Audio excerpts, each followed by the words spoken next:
গেছে, বুঝেন? গরিব মানুষের মেয়ে তো পড়াশোনা যদি জানতো ইংরেজিতে কইতো আই লাভ, কথা বলে না। আমাদের বাংলাদেশে বর্তমানে ভালোবাসার জিকির উঠে গেছে, একজন আরেকজনের বউকে নিয়ে চলে গেছে। দেখেছেন না এই যুবক ছেলেরা, আপনারা দেখেননি? যারা ইউটিউব চালায়, নেট চালায়, দেখেননি? ক্রিকেটার প্লেয়ার নাসির আরেকজনের বউকে নিয়ে বিয়ে করে ফেলাইছে। তো রিক্সা চালকের বউ রিক্সা চালককে ডাকতে বলছে, স্বামী আমি তোমাকে খুব ভালোবাসি। রিক্সা চালক রিক্সা টানতেছে। সম্মানিত ভাইরা আমার, আল্লাহর বান্দা রিক্সা চালাতে গিয়া হঠাৎ করে মোটর সাইকেল বাইকের সঙ্গে ধাক্কা লাগার কারণে ডান পা কেটে গেছে, পা কেটে গিয়ে রক্ত পড়তেছে। আল্লাহর বান্দার পা কেটে গিয়ে টস টস করে রক্ত আল্লাহর জমিনের উপর পড়তেছে। রিক্সা চালকের অবস্থা মারাত্মক খারাপ হয়ে গেছে। ভাইরা আমার, রিক্সা চালক বাড়ি এসেছে।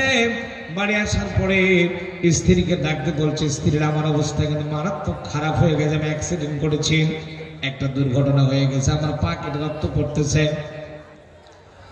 স্ত্রী কইতেছে যে তোমার অ্যাক্সিডেন্ট হয়ে গেছে, পা কেটে রক্ত পড়তেছে, এই রক্তটা কিছুক্ষণ পরে এমনি বন্ধ হয়ে যাবে। আমি যে তোমার স্ত্রী সারাটা দিন হলো একটা কথা বলিনি, সেটা হলো আমি তোমাকে খুব, আচ্ছা বলেন তো, ওর পা কেটে গেছে, রক্ত পড়তেছে, এই সময় পেন পেনানি ভালোবাসে শোনার টাইম আছে? কথা কয় না। এই সময় দরকার ছিল ডেটল আনা, স্যাভলন আনা, তুলা আনা, ক্রিম এনে ওই রিক্সা চালকের পায়ের পরিচর্যা করা, খেদমত করা, যত্ন করার দরকার ছিল কিনা বলেন? বলেন, যত্ন করার দরকার ছিল। সেটা না করে বলতে যে আমি তোমাকে ভালোবাসি। রিক্সা চালক রাগের ছুটে হাতটা জড়াইয়া নিয়ে কিলুতে ওজনের একটা থাপ্পড় স্ত্রী গালে দিছে বসান। ডাকতে বলতেছি, স্ত্রী রে, তুই যদি আমার ভালোই বাসিস তাহলে ডেটল আন, স্যাভলন আন, তুলা আন, ক্রিম আন, এনে আমার পায়ের যত্ন কর, তাহলেই না বুঝবো তুই আমার ভালোবাসিস। বারবার প্যান প্যানানি ভালোবাসি ভালোবাসি বলার দরকার আছে? What is the cause? কেন বললাম তার কারণ আমি এখন বলতেছি। এই কথাটা কেন বললাম, এক্সাম্পলটা কেন দিলাম? সম্মানিত ভাইরা আমার, হাদিস শরীফের ভিতরে এরকম আল্লাহর নবী বিশ্ব নবী আমার সাহাবায়ে কেরামদের নিয়ে মসজিদে নববীর বারান্দায় দাঁড়িয়ে থেকে আল্লাহর হাবিব বক্তব্য করছিলেন। আল্লাহর নবী লক্ষ্য করে দেখলেন অনেকগুলো সাহাবায়ে কেরাম অনেকগুলো ফাঁক ফাঁক জায়গা রেখে রেখে বসে আছে, পিছনে অনেক ফাঁকা জায়গা রেখে রেখে বসে আছে। আমার ভাইরা, বিশ্ব নবী ডাকতে বলেন, সাহাবায়ে কেরাম, আমি নবী ডাকতে বলতে যে তোমরা কি আমাকে ভালোবাসো নাকি? সাহাবায়ে কেরাম বললেন, নবীজি আমরা আপনাকে কেমন ভালোবাসি, প্রয়োজন যদি কখনো কোনোদিন হয়ে যায় তাহলে আমরা আমাদের জীবনটা দেওয়ার জন্য প্রস্তুত আছি। বিশ্বনবী বললেন, সাহাবায়ে কেরাম যদি তোমরা আমাকে ভালোবাসো তাহলে আমি নবী যা বলবো তোমরা শুনতে রাজি আছো নাকি? সাহাবায়ে কেরাম বললেন, নবীজি একটা বারের জন্য আপনি বলি দেখুন। সাহাবায়ে কেরামকে নবীজি ডাকতে বলেন, সাহাবায়ে কেরাম আমি নবী লক্ষ্য করে দেখতে যে তোমরা আমার বক্তব্য শুনতেছ, কিন্তু অনেকগুলো জায়গা তোমরা ফাঁক ফাঁক রেখে রেখে বসে আছো। আমি নবী বলতেছি একটা জায়গা তোমার ফাঁকা রাখবা না। আমার ভাইরা, আল্লাহর নবীর বলতে দেরি হলো, যার সামনে যতটুকু জায়গা খালি রেখেছিল এক মুহূর্তের মধ্যে সাহাবায়ে কেরাম জায়গাগুলো পূরণ করে দিয়েছে। এবার আমি বকুল তোলার ভাইদের অন্তরের মধ্যে দেখতে চাই, টাটকা মহব্বত দেখতে চাই। নবীর প্রতি কতটুকু মহব্বত, কতটুকু প্রেম মহব্বত বাস্তবিক পক্ষে আপনাদের অন্তরের মধ্যে আছে। যার সামনে পেছনের ভাইরা, যার সামনে যতটুকু জায়গায় খালি রেখেছেন এক মুহূর্তের মধ্যেই জায়গাগুলো পূরণ করে দেন। দরুদ শরীফ আল্লাহুম্মা সাল্লি আলা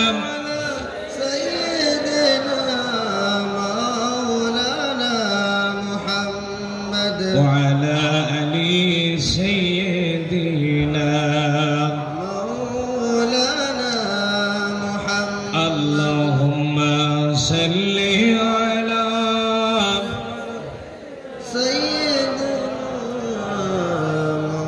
مولانا محمد وعلى آل سيدنا مولانا محمد তুমি আছো হৃদয়ের গভীরে, ভুলবো তোমায় বলো কি করে?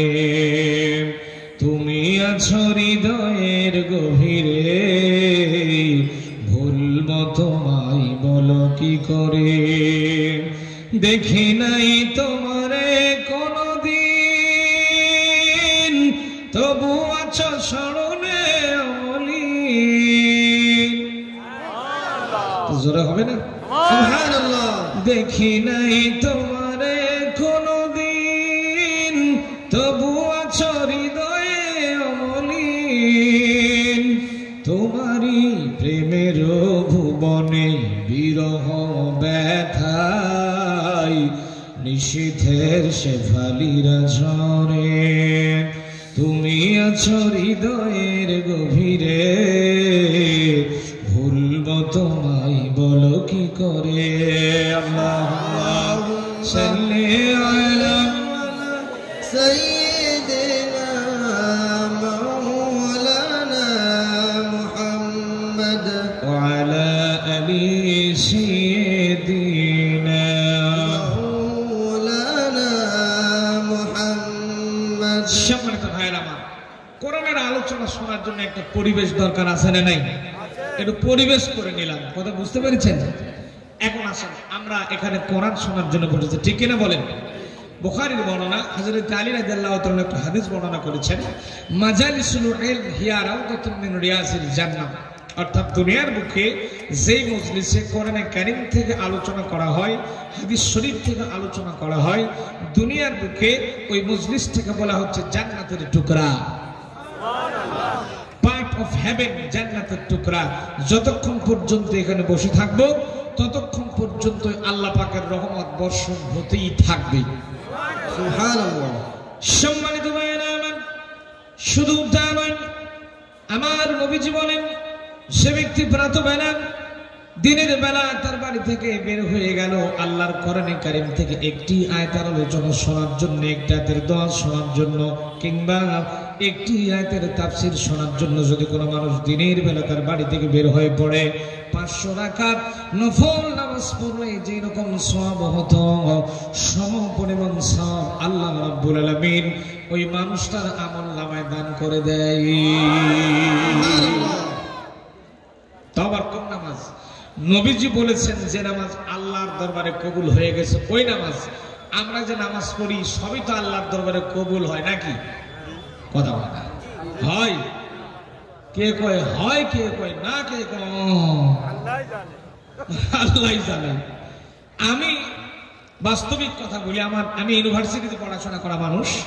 আমি ভার্সিটি লাইফে যখন পড়েছি, আমি গরমের দিনে আমি বাস্তব কথা বলতেছি, আমাদের নামাজ, আমার ধারণা আমাদের নামাজ যে ছাদের উপরে যায় কিনা আল্লাহ জানে, মসজিদের ছাদের উপরে উঠে কিনা আল্লাহ ভালো জানে। আমি ইউনিভার্সিটি লাইফে একটা মসজিদে নামাজ পড়ছিলাম মাগরিবের 2য় রাকাত, গরমের দিন, আত্তাহিয়াতুর বৈঠকে আত্তাহিয়াত পড়তেছি। আমার পাশে বয়স্ক একজন মুরব্বী চাচা মিয়া নামাজ পড়তেছেন। আমরা চুল পাকা দাড়ি পাকা দেখলে চাচা বলে ডাক দেবো, চাচা এই বলে আমরা ডাক দিই। তো আমি নামাজ পড়তেছি, আত্তাহিয়াত পড়তেছি 2য় বৈঠকে। তো হঠাৎ করে মসজিদের কারেন্ট চলে গেল, বিদ্যুৎ চলে গেল, পাখাগুলো বন্ধ হয়ে গেল, ফ্যানগুলো বন্ধ হয়ে গেল। আমি পড়তেছি আত্তাহিয়াত লিল্লাহি ওয়া তাইয়্যিবাত এরকম পড়তেছি, আর ওই চাচা পড়তেছেন যা কারেন্ট চলে গেল। কিছু বোঝেননি নামাজের মধ্যে। আমি নামাজ শেষ হয়ে যাওয়ার পরে একেবারে কারিয়ানা সুরে 4 আলিফ টান দিয়া মাদ মাখাজ গুন্না সব ঠিক হয়ে গেল। ও চাচা, চাচারে ডাকতে বললাম, চাচা আমি যতটুকু জানি যে নামাজের মধ্যে আরকান হাকান 13 ফরজ, কিন্তু আপনি যে নামাজ পড়তে কয়ে ফেললেন যা কারেন্ট চলে গেলেন, কয় নাম্বারটা কইছেন? চাচা আমারে কইতেছে, বারে মুই কি কম বা, মুই বুড়া মানুষ, মুই বোঝো না বা, হে মুই নামাজ পড়তে গিয়ে অটোমেটিক মোর মুখ ফসকে বাড়িয়ে গেছে, মুই কি করুম বা। আচ্ছা বলে এই নামাজ আল্লাহর দরবারে কবুলের চান্স আছে? কথা বল না, কে চান্স আছে? এরকম নামাজ না, নবীজি বলেছেন যে নামাজ আল্লাহর দরবারে মঞ্জুর হয়ে গিয়েছে, এইরকম 500 রাকাতের সমান সওয়াব আল্লাহ পাক আপনার আমার আমলে দিয়ে দিয়েছেন। সুবহানাল্লাহ। আর একটু আস্তে কোন সুবহানাল্লাহ। আশা মাবুন আছে তো, শুনলে যদি আবার মাইন্ড করে, একটু ধীরে ধীরে পড়বে, জোরে কোয়া যাবে না সুবহানাল্লাহ। সুবহানাল্লাহ। সম্মানিত ভাইরা আমার, একটা জিনিস আপনাদেরকে আমি বলে যাই, জেনে খুশি হবেন। the scientific miracles in the Holy Quran. কোরআনে কারীমের কিছু বৈজ্ঞানিক মুজিজা বর্তমান পৃথিবীতে আবিষ্কৃত হচ্ছে, আর এটা আবিষ্কৃত হওয়ার কারণে শুধু বাংলাদেশ, ভারত, চীন, জাপান, পাকিস্তান না, গোটা পৃথিবীতে ইসলাম কবুল করার হিড়িক পড়ে গেছে। না না থাক, আজকে থাক, কালকে কইন সুবহানাল্লাহ। ইংল্যান্ডের মানুষ, আমার কথা বুঝতে কি কষ্ট হচ্ছে আপনাদের? বুঝা যাচ্ছেন নি? বোঝেন নি? বুঝেন। ইংল্যান্ডের মানুষ, most of the people is the খ্রিস্টানস in England. ইংল্যান্ডের মানুষের অধিকাংশ মানুষ হলো খ্রিস্টান। তাদেরকে তাদের ধর্ম পালন করার জন্য চার্চ অর্থাৎ গির্জায় যেতে হয়। কিন্তু দেখা গেল যে অধিকাংশ গির্জাগুলি ফাঁকা করে থাকে, ওই সমস্ত গির্জাগুলিতে কোনো প্রকার কোনো ইবাদত করা হয় না। সুতরাং সেই গির্জাগুলির সামনে সে দেশের গভর্নমেন্ট লিখে দেয় ফর সেল, অর্থাৎ বিক্রির জন্য। আর সেখানে মুসলমানদের বাচ্চা কাচ্চা যারা আছে এরা সব চান্দা ফান্দা উঠাইয়া ওই গির্জাগুলি কিনতে লাগছে, আর সবগুলি গির্জাকে তারা মসজিদ বানিয়ে দিচ্ছে। গ্রেট ব্রিটেনে আজ থেকে 100 বছর আগে একটাও মসজিদ ছিল না। সেই গ্রেট ব্রিটেনে বর্তমানে মসজিদের সংখ্যা 8000 পার হয়ে গেছে। আল্লাহু আকবার। কোরআনের আকর্ষণ, সেই কোরআন আমরা শোনার জন্য যে কোরআনের মাদ্রাসা, আল্লাহ কবুল করুক, বলেন আমিন। বলেন আমিন। কোরআনে কারীম হচ্ছে পৃথিবীর মানুষের জন্য শ্রেষ্ঠ নিয়ামত, বলেন সুবহানাল্লাহ। সুবহানাল্লাহ। আল্লাহ রাব্বুল আলামিন বলছেন, قل بفضل الله وبرحمته فبذلك فليفرحوا هو خير مما يجمعون।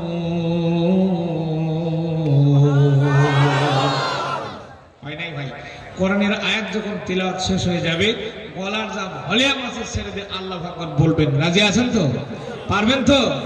আজকে যদি আল্লাহু আকবার বলে কণ্ঠটা ভাঙতে পারেন, আজকের এই ভাঙা কণ্ঠটা হয়তো আল্লাহর জান্নাতের দ্বার পর্যন্ত আপনাকে আমাকে পৌঁছায় দিতে পারে। পারবেন না? দেখে একটু চেক করেন, গলাটা ছাড়া দেন।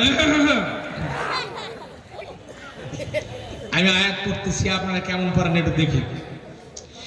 আল্লাহ রাব্বুল আলামিন বলেন, قل بفضل الله وبرحمته فبذلك فليفرحوا هو خير مما يجمعون। সম্মানিত ভাইরা আমার, কোরআনে কারীমের 11 নম্বর পারা সূরার নাম ইউনূস, আয়াতের নম্বর 58, তাফসীর ইবনে কাসির, তাফসীর খাজান, তাফসীর আশরাফি, তাফসীর নুরুল কোরআন। আমার প্রিয় ভাইরা, অনেকগুলো তাফসীর আমি পড়াশোনা করে দেখলাম। আল্লাহ রাব্বুল আলামিন বলেন, নবী আপনি জানাই দেন, এই দুনিয়াতে আমি আল্লাহ রাব্বুল আলামিন মানুষের জন্য যত রকমের দয়া কিংবা করুণা কিংবা অনুগ্রহ, যেগুলি মানুষ দেখে কিংবা না দেখে, যত দয়া আমি আল্লাহ মানুষকে আরশ আজিম থেকে দান করে দিয়েছি, সব চাইতে বড় দয়ার প্রমাণ হলো আমি আল্লাহ রাব্বুল আলামিন মানুষের জন্য কোরআনে কারীম নাযিল করে দিয়েছি। এটাই হলো শ্রেষ্ঠ নিয়ামত, শ্রেষ্ঠ নিয়ামত, শ্রেষ্ঠ নিয়ামত। সুবহানাল্লাহ। সেই কোরআনের জন্য আমরা সময় দিতেছি, বলুন আল্লাহু আকবার। আল্লাহু আকবার। আমি আপনাদেরকে খুব বেশি কষ্ট দেব না, আমি অল্প কিছুক্ষণ কথা বলে ইনশাআল্লাহ নেমে যাব। সকলে থাকতে রাজি আছেন তো? আমার সাথে সকলে থাকতে রাজি আছেন না চলে যাবেন? হাত তুলেন তো, কারা কারা চলে যাবেন? হাই সেরি, আমি দু একটা মাঝে মাঝে উল্টা পাল্টা কথা কই, এটা বুঝেছিল জবাব দিন। আসেন সম্মানিত ভাইয়েরা আমার, আপনার অত্যন্ত মিষ্টি মানুষ, অত্যন্ত মহব্বতের মানুষ, আল্লাহ কবুল করুক, বলেন আমিন। বলেন আমিন। আসুন, আমি যে আয়াতে কারিমা তেলাওয়াত করেছি, সরাসরি সে আয়াতে কারিমার দিকে একটু যেতে চাই। আমার সাথে কণ্ঠ ছেড়ে দিয়ে একযোগে মহব্বতের সাথে পড়বেন। আউযুবিল্লাহ বিসমিল্লাহ তো সকলেই পারেন নাকি? কথা বলেন, পারেন তো নাকি? অন্তত আউযুবিল্লাহ বিসমিল্লাহ পর্যন্ত সকলেই পড়বেন, কেউ ঠোঁট বন্ধ রাখবেন না। পড়েন আমার সাথে। আউযু বিল্লাহি মিনাশ শাইতানির রাজীম। বিসমিল্লাহির রাহমানির রাহিম। ওয়ালাকাদ আতাইনা দাউদ ওয়া সুলাইমান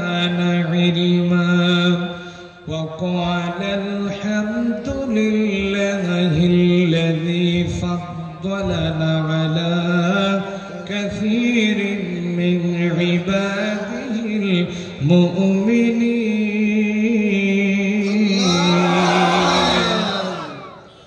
وورث سليمان داود وقال يا أيها الناس علمنا منطق الطير وأوتينا من كل شيء إن هذا لهو الفضل المبين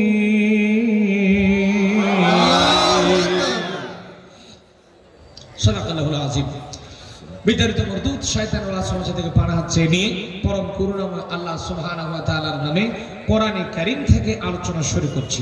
সম্মানিত ভাইয়েরা আমার, আমি আপনাদের সামনে তিলাওয়াত করছি সূরার নাম নমল। কি নাম? সূরার নাম নমল। এই নমল শব্দের মানে হলো পিপিলিকা, পিঁপড়া। পিঁপড়া চিনেন? কথা বলেন না, চিনেন তো নাকি? পিঁপড়ার সাইজে কিন্তু ছোট, সূরাটা বিশাল বড়। আবার দেখবেন ফিল মানে হলো হাতি। সূরা ফিল কোরআন শরীফে আছে না? ফিল মানে হাতি। হাতি বডিতে ফিগারে সাইজে অনেক বড়, সূরাটা কিন্তু ছোট। আল্লাহ পাক এগুলোর নাম দিয়ে সূরা দিয়েছেন, অনেকগুলো কারণ আছে। বলেন আল্লাহু আকবার। এখানে আল্লাহ পাক মানুষকে কিছু শিক্ষা দিয়েছেন, পিঁপড়ার থেকেও মানুষ শিক্ষা গ্রহণ করবে, সেজন্য আল্লাহ পাক সূরা নমল ঢুকায় দিলেন। বলেন আল্লাহু আকবার। আল্লাহু আকবার। পিঁপড়া থেকে এক নম্বর শিক্ষা মানুষ গ্রহণ করে কোনটা একটু দেখুন। তাফসীর ইবনে কাসিরের মধ্যে এসেছে, পিঁপড়া যখন চলে একবার দেখবেন পিঁপড়ার যে লিডার, পিঁপড়ার যে নেতা, যে সামনে দিয়ে যায়, ইত্তেবা করো ওর অনুসারীরা। ইত্তেবা মানে বুঝেন তো? ইত্তেবা তাবউন শব্দের মানে হলো অনুকরণ, অনুসরণ। ডিকশনারি, আরবি ডিকশনারি যারা জানেন, আরবি ডিকশনারিতে এসেছে তাবউন শব্দের মানে হলো দেখে দেখে যাওয়া। মানে সামনের লোকটা কিভাবে হাঁটতেছে, কোন কায়দায় যাচ্ছে, কোন স্টাইলে যাচ্ছে, এটার নাম হলো তাবউন। ভালো করে বোঝার চেষ্টা করেন। তো পিঁপড়ারা তাবউন করে নেতাকে। নেতা যদি সামনে যাবে একটা ভাঁজ দেয়, ওই পরের পিঁপড়াগুলো সামনে যাবে একটা ভাঁজ দেয়। কথা কয় না? দেয় কিনা বলেন? এই জ্ঞান আল্লাহ পিঁপড়াকে দিয়েছেন। বলেন সুবহানাল্লাহ। সুবহানাল্লাহ। মানে নেতার যে পুরোপুরি অনুসরণ করা লাগবে, পিঁপড়া সেটা পরিপূর্ণ জানে। এবং দেখবেন বন্যাকালে কিংবা যখন পানি হয় পুকুরে কিংবা নদীতে, দেখবেন পিঁপড়া যখন চলে, চলতে চলতে পিঁপড়ার একটা বিরাট ফুটবল হয়ে যায়, হয় না? ফুটবল হয়ে যায়। কিছু পিঁপড়া পানির তলে ডুবে থাকে আর কিছু পিঁপড়া উপরে ভাসতে থাকে। ওই নিচের পিঁপড়াগুলোর কাছে আল্লাহ পাক একটা করে মেশিন সেট করে দিয়েছে এবং উপরের গুলোর কাছে একটা করে মেশিন আল্লাহ দিয়েছেন। উপরের গুলা বুঝতে পারে যে আমার নিচের ভাইয়েরা কতক্ষণ পর্যন্ত পানির মধ্যে ডুবে থাকতে পারবে। ওরা যখন দেখে যে নিচের পিঁপড়াগুলা বেশিক্ষণ বাঁচতে পারবে না, তাড়াতাড়ি করে বলটা ঘুরে যায়, উপরের গুলা নিচে, নিচের গুলা উপরে ওঠে। এই জ্ঞান আল্লাহ তাদেরকে দিয়েছেন। ওই জায়গায় যদি আপনি আর আমি হতাম, তাহলে আমার তলে যদি কেউ থাকতো, আমি চিন্তা করতাম তুই পানি খায়া মর, আমি ঠিকই থাকি। কথা কথা ঠিক না? কিন্তু দেখুন আল্লাহ তাআলা পিঁপড়াকে কেমন শিক্ষা দিয়েছেন যে পিঁপড়া অটোমেটিক্যালি বুঝতে পারে। আল্লাহ এই ক্ষমতা পিঁপড়াকে দান করেছেন। বলেন সুবহানাল্লাহ। আসুন ভিতরে, আমি আস্তে আস্তে আলোচনার ভিতরে যাব। আলোচনার সরল অনুবাদটা করে নি। সূরার নাম কি যেন বললাম? নমল। ভুলে গেছেন কি নাম? নমল। ওয়ালাকাদ আতাইনা দাউদ ওয়া সুলাইমানা ইলমা। আল্লাহ তাআলা বলেন যে আমি দাউদ আর সুলাইমানকে ইলম দান করেছি, জ্ঞান দান করেছি। বলেন সুবহানাল্লাহ। সুবহানাল্লাহ। ওয়া ক্বাল আলহামদুলিল্লাহ। তারা আমার শুকরিয়া জ্ঞাপন করেছিল এবং আমি আল্লাহ তাদেরকে শ্রেষ্ঠত্ব মর্যাদা দিয়েছিলাম। বলেন সুবহানাল্লাহ। সুবহানাল্লাহ। ওয়া ওয়ারিসা সুলাইমান ওয়া দাউদ। আর সুলাইমান আর দাউদ ছিল বাপ আর বেটা। বাপ বেটা মানে বাপ বেটা বুঝেন তো? আর وقال ايها الناس, হযরত সুলাইমান আলাইহিস সালাম বলছেন আইয়ুহান নাস উল্লিমনা মানতিক আত-তায়র। আমাকে আল্লাহ পাখির ভাষা শিক্ষা দিয়েছেন। বলেন সুবহানাল্লাহ। সুবহানাল্লাহ। তাফসীরের কিতাবের মধ্যে এসেছে এই পৃথিবীতে যত ভাষা ছিল আছে সবগুলি ভাষা নবী হযরত সুলাইমান আলাইহিস সালাম বলতে পারতেন, বুঝতে পারতেন। যখন সুবহানাল্লাহ। সুবহানাল্লাহ। এটি ইতিহাসের পাতার দিকে যায়। চলেন আমার ভাইয়ের একটু লক্ষ্য করেন, এই পৃথিবীর ইতিহাসে চারজন মানুষকে আল্লাহ গোটা দুনিয়ার রাজত্ব দান করেছিলেন। কয়জন? চারজন মানুষকে। আজকে তো দেখেন পৃথিবীতে অনেকগুলো রাষ্ট্র, অনেকগুলো দেশ হয়ে গেছে ভাগাভাগি, কিন্তু চারজন মানুষকে আল্লাহ গোটা পৃথিবীর রাজত্ব দান করেছিলেন। দুইজন ছিলেন মুসলমানদের আর দুইজন ছিলেন কাফেরদের। যে দুইজন মুসলমানদের ছিলেন, একজন ছিলেন নবী হযরত সুলাইমান আলাইহিস সালাম, আর একজন ছিলেন বাদশা জুলকারনাইন। আর যে কাফেরদের দুজন ছিল, একজন ছিল শয়তানের কলিজার টুকরা, নয়নের মণি, মাথার ঘিলু, মিস্টার নমরুদ মিয়া। নাম শুনেছেন? কথা বলে না, নাম শুনেননি? আর একটা ছিল বক্তে নাসর। তো জায়গা আমি সেদিকে যাব না। সম্মানিত ভাইয়েরা আমার, হযরতে দাউদ আলাইহিস সালাম ছিলেন একটা দেশের বাদশা, একটা দেশের প্রেসিডেন্ট। বলেন সুবহানাল্লাহ। সুবহানাল্লাহ। তাফসীরের কিতাবে মুফাসসির লিখতেছেন যে হযরতে দাউদ আলাইহিস সালামের বয়স যখন 120 বছর। কয় বছর? 120। আবার বুঝেন তো, মানে আপনারা কত 20, আমরা 20। 120 বছর বয়স যখন হয়ে গেল, তাফসীর ইবনে কাসিরের মধ্যে এসেছে যে কেউ লিখেছেন যে হযরতে দাউদ আলাইহিস সালামের ছেলের সংখ্যা ছিল 15 জন, কেউ বলেছেন 16 জন, কেউ বলেছেন 19 জন। তবে অধিকাংশ মুফাসসির লিখেছেন যে হযরত দাউদ আলাইহিস সালামের ছেলের সংখ্যা ছিল 19 জন। কতজন? কয়জন? 19 জন। 19 জন ছেলে আল্লাহ পাক হযরতে দাউদ আলাইহিস সালামকে দান করেছিলেন। সম্মানিত ভাইয়েরা আমার, দাউদ আলাইহিস সালামের বয়স যখন 100 কয় বছর? কথা বলে না। 120। কয় বছর? 120। সম্মানিত ভাইয়েরা আমার, আল্লাহর পয়গম্বর আল্লাহর নবী হযরত দাউদ আলাইহিস সালামের বয়স যখন 120 বছর হয়ে গেল, আল্লাহর নবী হযরত দাউদ আলাইহিস সালাম রাতের বেলায় আল্লাহর দরবারে সিজদায় পড়ে গেলেন। যেহেতু তিনি একটা বিরাট বড় দেশের বাদশা ছিলেন, একটা দেশের প্রেসিডেন্ট ছিলেন, আমার ভাইরা, আল্লাহর নবী দাউদ আলাইহিস সালাম রাতের বেলা আল্লাহর কাছে সিজদায় পড়ে গেলেন, কান্নাকাটি করলেন। কারার পরে আল্লাহর কাছে হাত তুলে বললেন, রব্বুল আলামিন, আমার তো 120 বছর বয়স হয়ে গেছে, আমার 19 জন সন্তান দুনিয়াতে আছে। আল্লাহ, না জানি আমি তোমার নবী দাউদ কোনদিন তোমার ডাকে সাড়া দিয়ে কবরের মধ্যে চলে যাব। আল্লাহ তাআলা, আমার তো 19টা সন্তান আছে, এই 19 জন ছেলের ভেতর থেকে আল্লাহ এই দেশের পরবর্তী প্রেসিডেন্ট, পরবর্তী বাদশা কে হবে? আল্লাহ, আমি তোমার কাছে ফরিয়াদ করতেছি, মাওলা মেহেরবানি করে যে তুমি এই 19টা সন্তানের মধ্যে থেকে একটা সিলেকশন দান করে দাও। আমার মওতের পরে এই দেশের বাদশা পরবর্তী কে হবে, তুমি তোমার কুদরতি দরবার থেকে তার ফয়সালা দান করে দাও। যেরকম সুবহানাল্লাহ। সম্মানিত ভাইয়েরা আমার, আল্লাহর নবী হযরত দাউদ আলাইহিস সালাম আল্লাহর নবী ছিলেন। আল্লাহর নবীরা যখন আল্লাহর দরবারে হাত তুলে দোয়া করতেন, তাদের দোয়াটা আল্লাহর দরবারে কবুল হয় কিনা বলেন? যারা বলেন হয় কিনা? আল্লাহর নবীরা যখন আল্লাহর দরবারে দোয়া করেন, সঙ্গে সঙ্গে দোয়াটা মঞ্জুর হয়ে যায়। আমার ভাইরা, আল্লাহর নবী দাউদ আলাইহিস সালাম যখন দোয়া করলেন, আল্লাহ রাব্বুল আলামিন দোয়াটা মঞ্জুর করে ফেললেন। আমার প্রিয় ভাইরা, পরের দিন সকালবেলা জিবরাইল ফেরেশতা, বিশাল বড় একটা তালান চাবিওয়ালা, বিরাট বড়, মাথার উপরে ঘুরে বিশাল আকৃতির বিরাট বড় একটা তালা বন্ধ করে একটা সিন্দুক নিয়ে হাজির হয়ে গেছে। হযরতে দাউদ আলাইহিস সালামের চারদিকে ঘোরাঘুরি করতেছে। আমার ভাইরা, দাউদ নবী জিবরাইল আমিনকে ডাকতে বলেন, ভাই জিবরাইল রে, আপনার মাথার উপরে বিরাট বড় তালা বন্ধ করা বাক্স দেখতে পাইতেছে, কারণটা কি?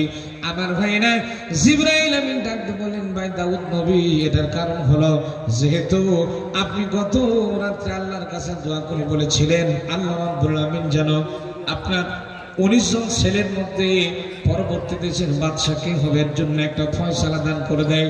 আমার মালিক আল্লাহ রাব্বুল আমিন আপনার ফয়সালা এই বাক্সটার মধ্যে দান করে দিয়েছে। সুবহানাল্লাহ। আমার প্রিয় ভাইরা, জিবরাইল আলাইহিস সালাম ডাকতে বললেন, ভাই দাউদ নবী, আমার কথা বুঝতেছেন? জি জি। কথা বলেন। জি। এই ভাই উঠলেন কেন? এই ভাই উঠতেছেন কেন? আরে একটু মাইনাস প্লাস মাইনাস যদি দেন, একটু সিগন্যাল দিয়ে উঠবেন। বুঝেন না? সিগন্যাল বোঝেন তো? এরকম 1 নাম্বার যদি একটা হাত আঙ্গুল তোলেন, তাহলে বুঝবেন যে আপনার 1 নাম্বার সারা লাগবে। 1 নাম্বার মানে বোঝেন? কথা হয় না, মানে পেশাব করা লাগবে, আস্তে করে উঠে চলে যাবেন। আবার যদি দেখি যে 2টা হাত 2 আঙ্গুল তুলেছেন, বুঝবো আপনার 2টাই সারা লাগবে, পেশাব পায়খানা 2টাই করা লাগবে, আস্তে করে উঠে চলে যাবেন। এটা সিগন্যাল দিয়ে যায়। আমি এক জায়গায় সিগন্যাল বার্তা দিয়ে ওয়াজ করছিলাম, তো দেখতেছি মাঝখান থেকে একজন দাঁড়ায় বলতে, হুজুর আমি 3 নম্বরে যাব। আমি পড়ে গেছি দেখাইলাম, কাঁচাই ভাই, ভাই কাঁচাই ভাই, তোর সাথে একটু মোলাকাত করি ভাই রে। কাঁচা আসার পরে বললাম, ভাই আমি তো 1 আর 2 পর্যন্ত বলেছি, তুমি 3 নম্বর পেলে কোথায়? সে আমার ডাক দিতে, আমি বিড়ি ঠান্ডা বিড়ি বিড়ি বিড়ি। যাই হোক, আপনারা অত্যন্ত মজার মানুষ, মিষ্টি মানুষ, আল্লাহ কবুল করুন, বলেন আমিন। আমিন।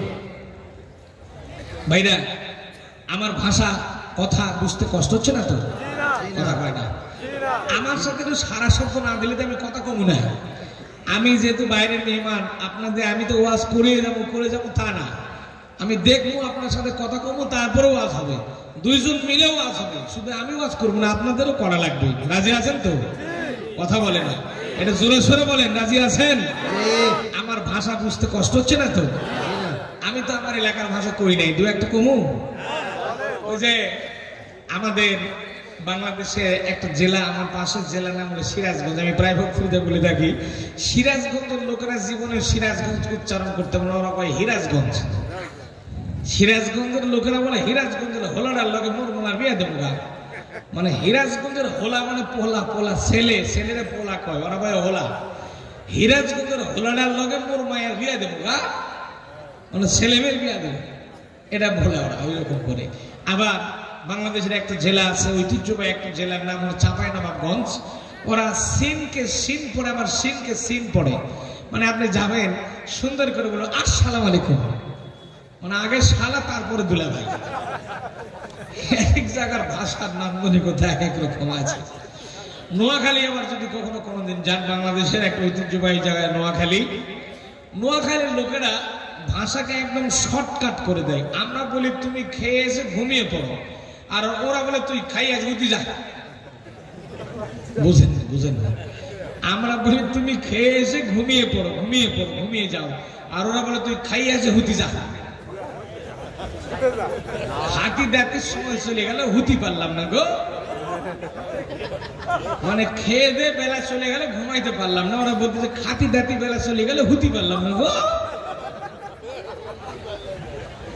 চট্টগ্রাম যদি কোনোদিন যান রে ভাই, চট্টগ্রামের ভাষা জিব্রাইলও বুঝবে না, এত কঠিন ভাষা। রাগ করতেছেন নাকি? আবার সিলেট, বাংলাদেশের ঐতিহ্যবাহী জায়গা সিলেট, যেহেতু এসেছি বাংলাদেশে 2 একটা কথা না বললে আবার কেমন হয় নাকি? সিলেট বাংলাদেশের ঐতিহ্যবাহী একটা জায়গা, সিলেটের ভাষা এত জগা খিচুড়ি, ওরা বলবে আব্বা জাগ্বা খাগ্গা, করতেইছি জাতিকা, মানে এক এক রকমের ভাষা, আপনি কিচ্ছু বুঝবেন না, মনে হয় যে মঙ্গল গ্রহে আইছি। সিলেটে গেলে মনে হয় যে মঙ্গল গ্রহে আইছি, এমন ভাষা। সিলেটের মানুষ আবার অত্যন্ত মিষ্টি মানুষ, অত্যন্ত ভালো মানুষ সিলেটের মানুষ। সিলেটের ভাইরা তাদের আঞ্চলিক ভাষায় একটা সঙ্গীত লিখেছে, আমি কি 2 এক লাইন কমু আপনাদের শোনাবো? সুরমা গঙ্গার পরবারে শাহজালালের উত্তর সুরি, দেশ বিদেশে বেড়াগিরি, আমরা হকগল সিলডি, আমরা হকগল সিলডি, আমরা সকলে সিলডি না, আমরা হকগল সিলডি। সিলেটেরি হংলার বাগান, খাইলে জোড়ায় হগলার পরাণ। বুঝেন না? সিলেটের হংলার বাগান মানে বোঝেন কমলার বাগান, বলতেছে সিলেটেরই হংলার বাগান, খাইলে জুড়ায় হগলার পরাণ, মানে সবার পরাণ জুড়ায় যায়। এজন্য ওরা কইতেছে সিলেটেরই হংলার বাগান, খাইলে জুড়ায় হগলার পরাণ। সিলেটের চা না খাইলে রে ভাই দিন কাটে না একটি, সুরমা গঙ্গার পরবারে শাহজালালের উত্তর সুরে, দেশ বিদেশে বেড়াগিরি, আমরা হকগল সিলডি, সৌদি আরব আবুধাবি, লন্ডন কাতার কুয়েত যাবি। সিলেটের মানুষ সারা দুনিয়াতে বিচরণ করছে, সব দেশে সিলেটের মানুষ আছে। সৌদি আরব আবুধাবি, লন্ডন কাতার কুয়েত যাবি, আমেরিকাতেও গেলেও খালি পাইবেন শুধু সিলেডি, পাইবেন খালি সিলেডি, পাইবেন খালি সিলেডি, পাইবেন খালি সিলেডি।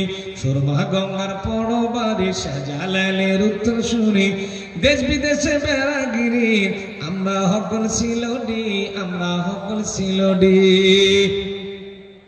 এক একটা ভাষার এক এক রকম মাধুর্যতা আছে না নাই? কে দিয়েছেন বলেন? কে দিয়েছেন? আল্লাহ পাক দিয়েছেন। সম্মানিত হাজিরিন, ব্যাক টু দ্য পয়েন্ট, যে কথা বলছিলাম, আমার ভাষা আমার কথা বুঝতে কষ্ট হচ্ছে না তো? কষ্ট হচ্ছে না তো? আল্লাহ কবুল করুক, বলেন আমিন, বলেন আমিন।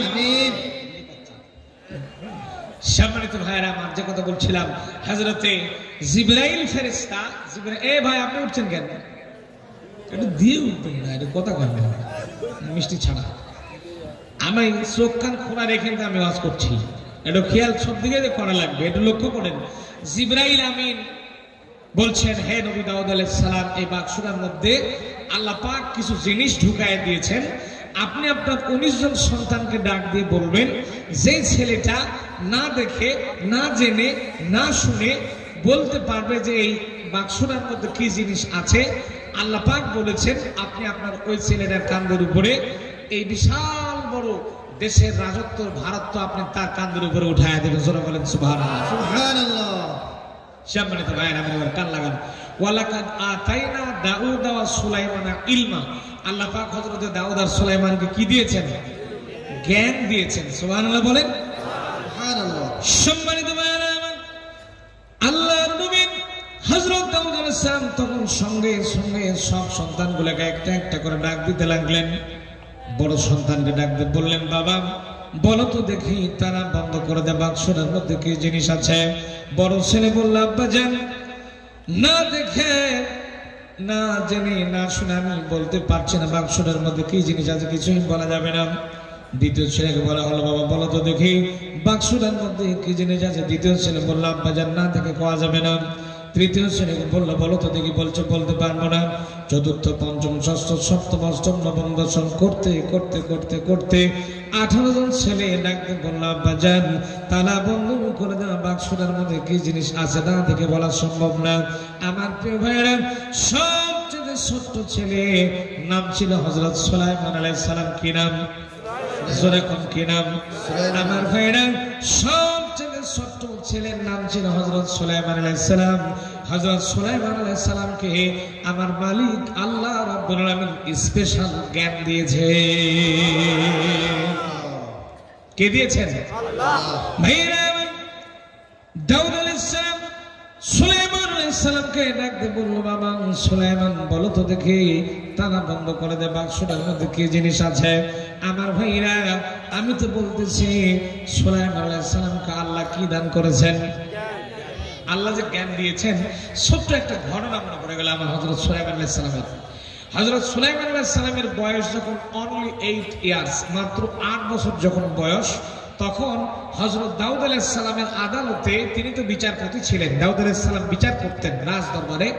তখন হযরত দাউদ আলাইহিস সালামের কোর্টে একটা বিচার এলো। কি বিচার? দাউদ আলাইহিস সালামের কোর্টে বিচার এলো।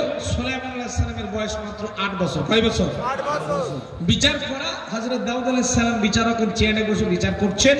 সুলাইমান আলাইহিস সালাম বয়স 8 বছর, বিচার করা পাশের চেয়ারে বসে বসে বিচার করা দেখছেন। বিচারটা কি? একজন মানুষের 2টা স্ত্রী। 2টা হয় না? স্ত্রী 2টা হয় না মানুষের? হয়। বড় স্ত্রী এবং ছোট স্ত্রী।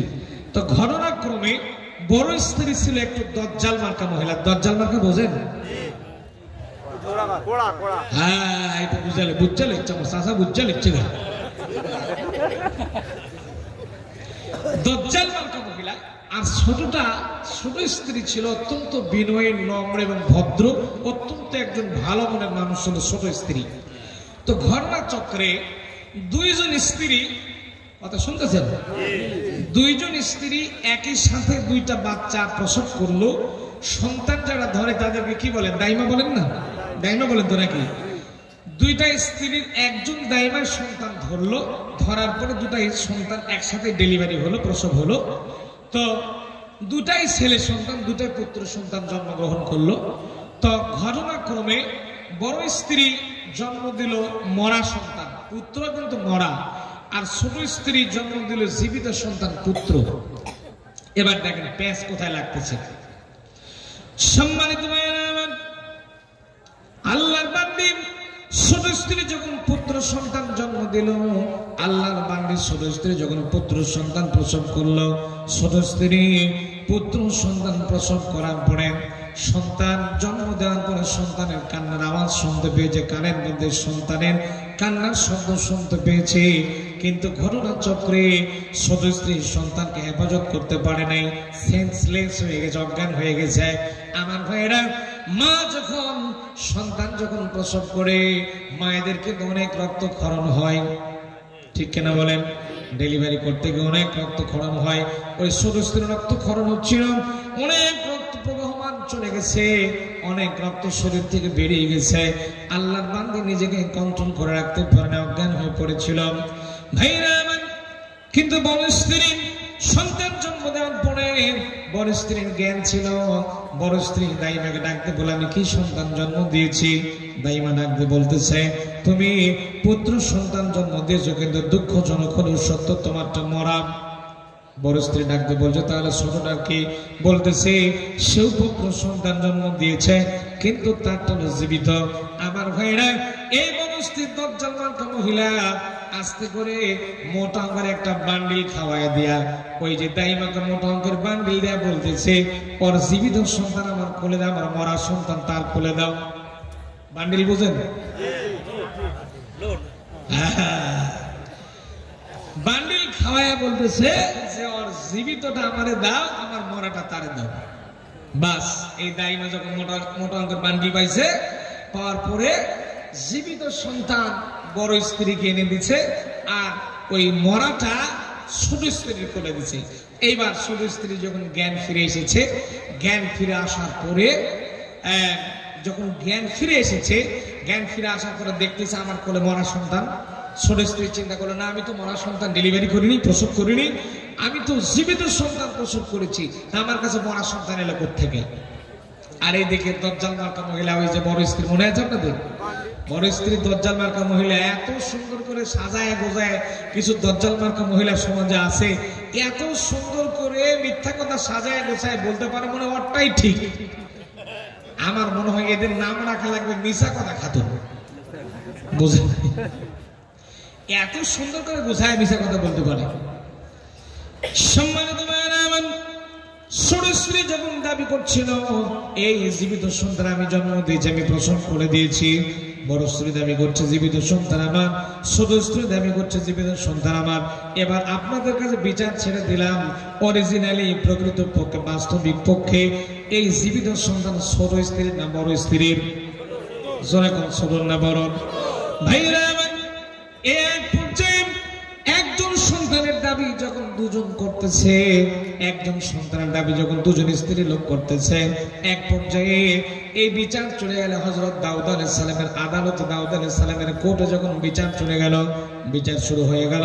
হযরতে সুলাইমান আলাইহিস সালাম বিচার করাটা দেখছেন, তার বয়স কয় বছর? আরেকটু জোরে কোন কয় বছর? সুলাইমান আলাইহিস সালাম বিচার করা দেখতেছেন। এইবার বিচার কার্যক্রম যখন শুরু হয়ে গেল, আল্লাহর নবী দাউদ আলাইহিস সালাম বিচার স্টার্ট করলেন, ডাকতে বলেন, তোমরা মামলার শুনানি দাও। বড় স্ত্রী তখন এত সুন্দর করে সাজায় গোজায় মিশা কথা সুন্দর করে বলতেছে, জাহাপনা, আমি জীবিত সন্তান প্রসব করেছি, জীবিত সন্তান হলো আমার। আমার ভাইরা, ছোট স্ত্রী বলছে, জাহাপনা, আমি জীবিত সন্তান আমি প্রসব করে দিয়েছি, কিন্তু আমি যখন সন্তান জন্ম দিয়েছি, আমি সন্তানের কান্নার শব্দ শুনতে পেয়েছি, কিন্তু দুঃখজনক হলেও সত্য, আমি আমার সন্তানটাকে আগলে রাখতে পারি না, ধরে রাখতে পারি না, আমার জ্ঞান ছিল না, অজ্ঞান হয়ে গিয়েছিলাম। ভাইরা আমার, এই জন্য ইনসাফপূর্ণ বিচার করার জন্য, ন্যায় বিচার করার জন্য সাক্ষীর দরকার আছে না নাই? যেরকম সাক্ষীর দরকার আছে না নাই? আমার ভাইরা, সাক্ষী ছিল ওই দাইমা যে সন্তান ধরেছিল, সন্তানের কাজ করেছিল, দাইমা ছিল সাক্ষী। সাক্ষী আছে না বিক্রি হয়ে গেছে? একটু জোরে কোন আছে না বিক্রি হয়ে গেছে? ভাইরা আমার, এবার যখন সাক্ষ্য উপস্থাপন করার জন্য ডাকা হলো, ওই দাইমাকে যখন ডাক দেওয়া হলো, ওই দাইমা তো মোটা অঙ্কের বান্ডিল খাইছে, খাওয়ার পরে বিক্রি হয়ে গেছে। এবার দাইমাকে দাউদ আলাইহিস সালাম ডাকতে বলতেছেন, তুমি তো সন্তান ধরেছিলে, তুমি সত্য করে বলো সন্তান কার? দাইমা সরাসরি ডাকতে বলতেছে, এইটা হলো বড়টার। বুঝেন সত্য না মিথ্যা? জোরে বলেন। মিথ্যা কথা বলতেছে আর বলতেছে এই সন্তান এই বড় স্ত্রী জন্ম দিয়েছে। এক পর্যায়ে সন্তান বড় স্ত্রী জন্ম দিয়েছে, আর এইদিকে অরিজিনাল মা আসল মা হাউমা করে কাঁদতেছে। যেহেতু আমি তো সাক্ষী দিতে পারতাম, সাক্ষী তো একজন, ও তো বিক্রি হয়ে গেছে, ঠিক কিনা? সম্মানিত হযরত দাউদ নবী ডাকতে বললেন, সত্যি করে বলো সন্তানকে জন্ম দিয়েছো তুমি তো ছিলে। এবার দাইমা ডাকতে বললেন, জাফর আমি সত্যি করে বলতেছি, এই সন্তান বড় স্ত্রীর জন্ম দিয়েছে, জীবিত সন্তান বড় স্ত্রীর জন্ম দিয়েছে, আর মরা সন্তান ছোট স্ত্রীর জন্ম দিয়েছে। আপনি জীবিত সন্তান বড় স্ত্রীকে দিয়ে দেন, মরাটা ছোট স্ত্রীকে দিয়ে দেন। সম্মানিত মায়েরা আমার, দাউদ আলাইহিস সালাম তাই করলেন। সঙ্গে সঙ্গে যেহেতু তিনি সাক্ষী পেয়ে গেলেন, সঙ্গে সঙ্গে আর দেরি করলেন না, জীবিত সন্তান বড় স্ত্রীর কোলের মধ্যে দিয়ে দিলেন, আর ছোট স্ত্রীকে মরা সন্তানটা দিয়ে দিলেন। এক পর্যায়ে ছোট স্ত্রী হাওয়া করে কান্না জোরে জোরে চোখের পানি পড়তেছে। আমার ভাইরা, আসল মা যদি হয়, মায়ের কান্না সন্তানের জন্য আছে না নাই? জন্মদুঃখিনী মা হাওয়া করে কাঁদতেছে আর ডাকতে বলতে, যাহারে আমি ঠিকঠাক মতো সাক্ষ্য প্রমাণ উপস্থাপন করতে পারলাম না জন্য করে আমি আমার কলিজার টুকরা সন্তানটাকে, আমি আমার নারী ছেঁড়া ধন আমার সন্তানটাকে আমার বুকের মধ্যে নিয়ে রাখতে পারলাম না। ভাইরা, বড় স্ত্রী জীবিত সন্তান কোলে নিয়ে দৌড়ে চলে যাচ্ছে, আনন্দ চিত্তে দৌড়ে চলে যাচ্ছে। টাকার বিনিময়ে সাক্ষী কিনার বিনিময়ে সে সন্তান পায়ে গেছে, দৌড়ে চলে যাচ্ছে। এমন সময় ছোট স্ত্রীর চোখ দিয়া টিপ টিপ করে পানির ফোঁটা পড়তেছে। হযরত সুলাইমান আলাইহিস সালাম বসে আছেন। বয়স কয় বছর? জোরে কোন কয় বছর? আমার ভাইরা, সুলাইমান আলাইহিস সালাম ডাকতে বললেন, তোমরা একটু দাঁড়াও, দুইজন স্ত্রী তোমরা একটা বারের জন্য একটু স্টপ হয়ে যাও, তোমরা একটু দাঁড়িয়ে পড়ো। আমার ভাইরা, সুলাইমান আলাইহিস সালাম দাউদ আলাইহিস সালামকে বাপকে ডাকতে বলল, আব্বা জান, আপনি যে বিচারটা করে দিলেন এই বিচারটা তো আমার পছন্দ হলো না, ভালো লাগলো না। আপনি যদি পারমিট দেন, পারমিশন দেন, অনুমতি দেন, তাহলে আমি এই বিচারটা আমার মতো করে একটু অন্য স্টাইলে করে দিতে চাই, যদি আপনি পারমিশন দেন। আমার ভাইরা, আল্লাহর পয়গম্বর দাউদ আলাইহিস সালাম জানতেন তার ছেলেটা কেমন, এই জন্য তিনি বললেন, বাবা তুমি বিচার করবো, আসো তুমি চেয়ারে বসো, তুমি বিচার করে দাও। আমাদের 8 বছরের ছেলে যদি বলতো, আব্বা তোমার বিচারটা আমার ভালো লাগে না, আমি বিচার করবো, জোরে একটা থাপ্পড় লাগা দেয়, বলতে হয় তুই বিচারে কি বুঝিস না, কথা বলে না, ঠিক কি না? আর হযরত দাউদ আলাইহিস সালাম বিচারকের চেয়ারে বসে দিলেন। জোরে কোন আল্লাহু আকবার।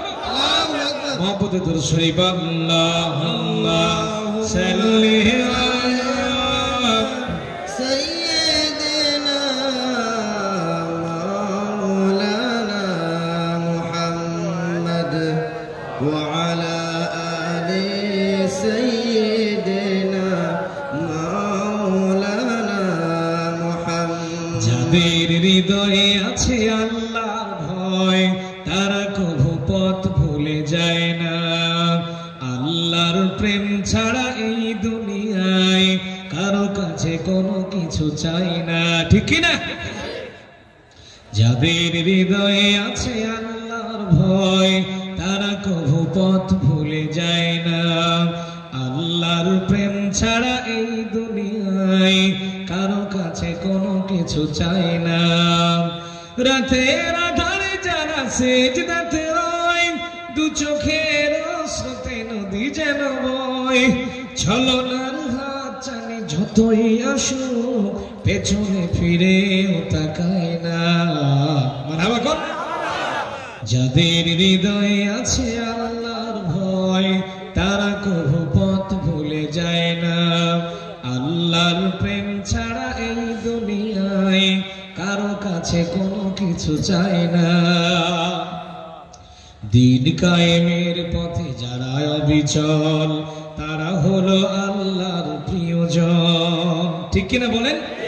দিন কায়েমের পথে যারা অবিচল তারা হলো আল্লাহর প্রিয়জন। বাতিলের কাছে যারা হার মানে না সংগ্রাম করে যায় আমরণ। হেরার আলোতে যার হৃদয় রঙিন হাতে আল কোরআনের দীপ্ত সমীন। সত্যের পথে যারা নিবেদিত প্রাণ, সত্যের পথে যারা নিবেদিত প্রাণ শত্রুকে কভু ভয় পায় না। যাদের হৃদয়ে আছে আল্লাহর ভয় তারা কভু পথ ভুলে যায় না। আল্লাহর প্রেম ছাড়া এই দুনিয়ায় কারো কাছে কোনো কিছু চাই না। একটু গলাটা জিরিয়ে নিলাম। সম্মানিত উপস্থিতি, হুজুরদের একটু কায়দা করা লাগে। বুদ্ধি আছে না নাই? হুজুরদের মাথায় বুদ্ধি নাই, আল্লাহ বুদ্ধি দেয় নেই।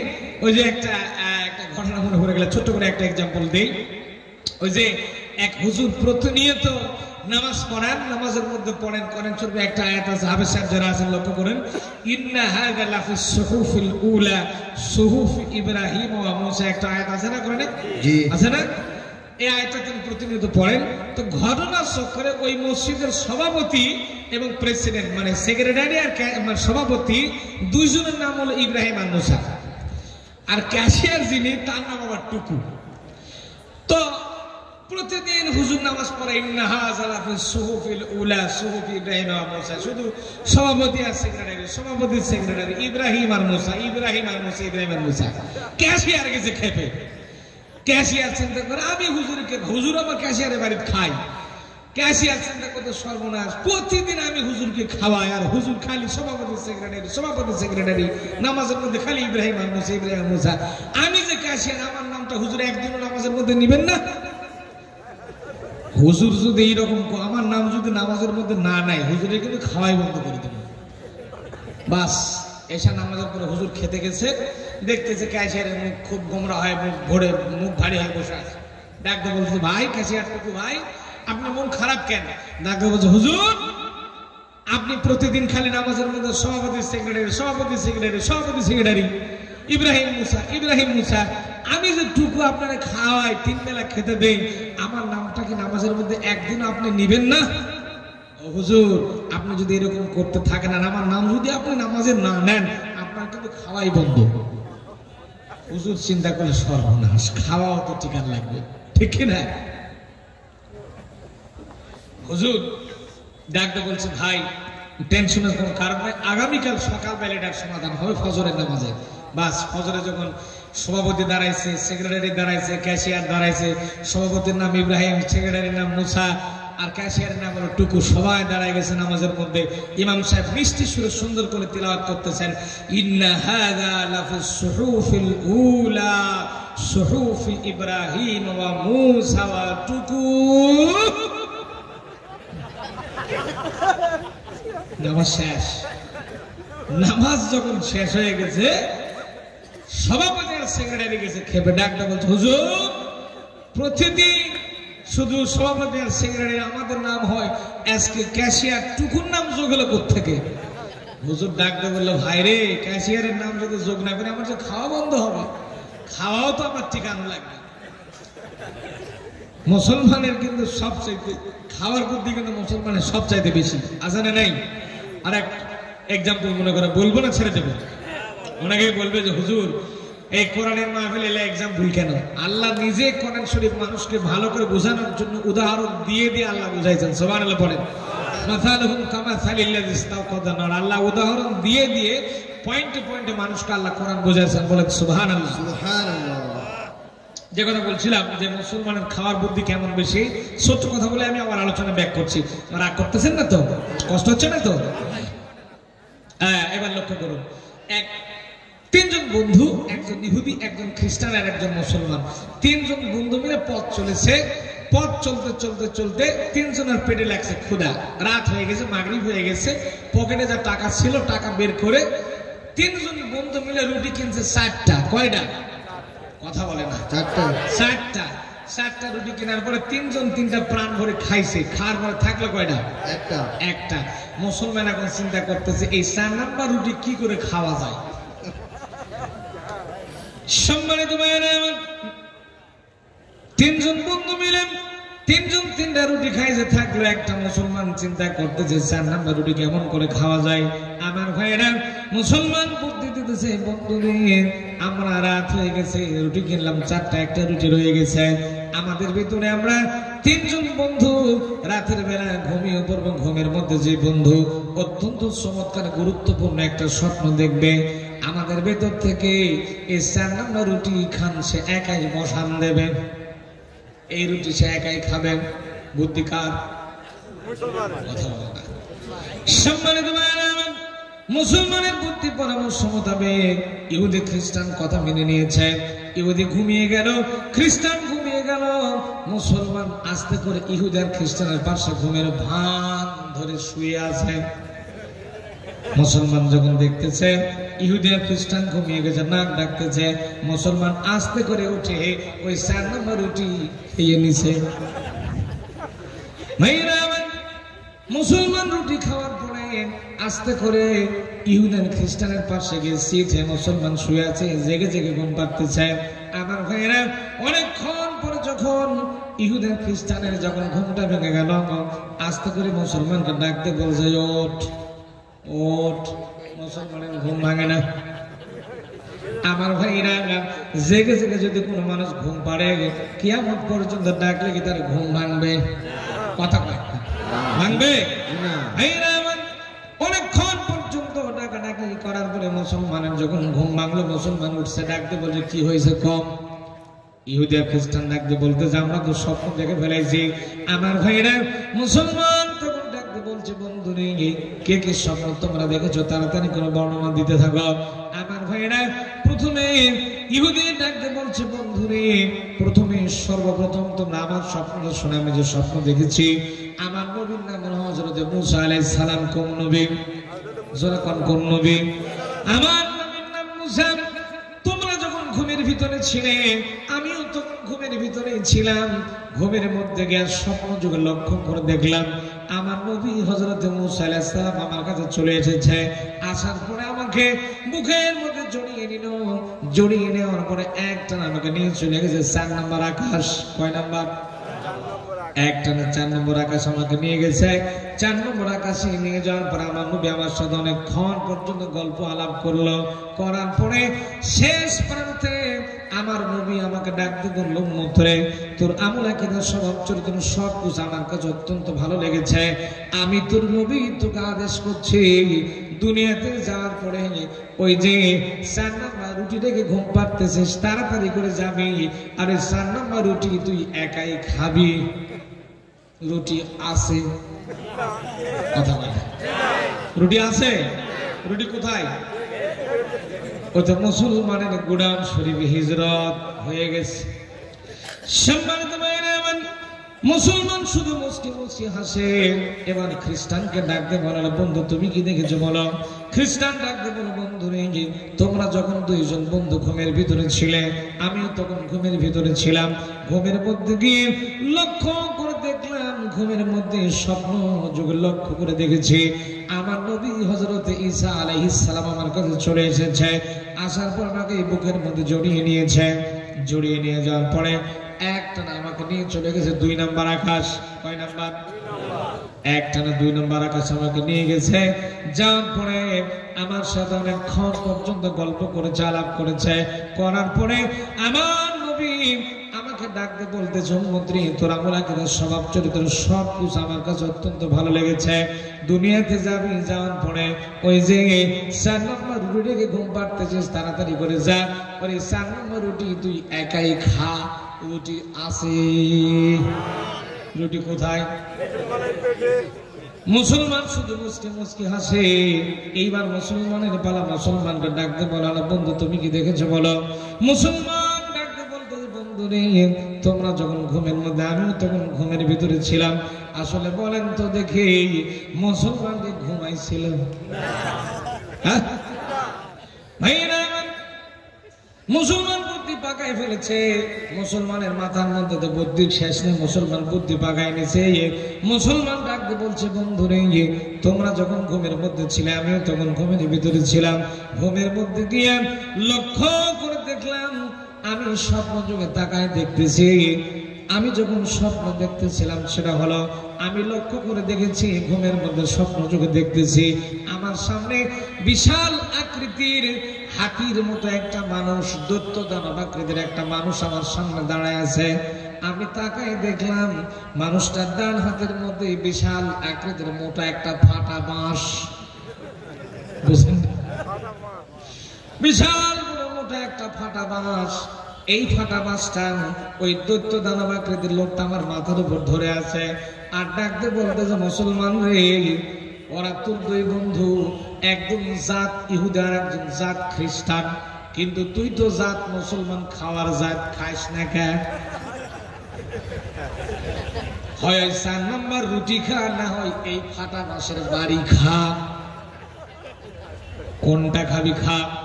আমার ভাইয়েরা মুসলমান ডাকতে বলছে, বন্ধুরে এত বড় বিপদ যদি মাথার উপর থাকে কতক্ষণ ঠিক থাকা যায়?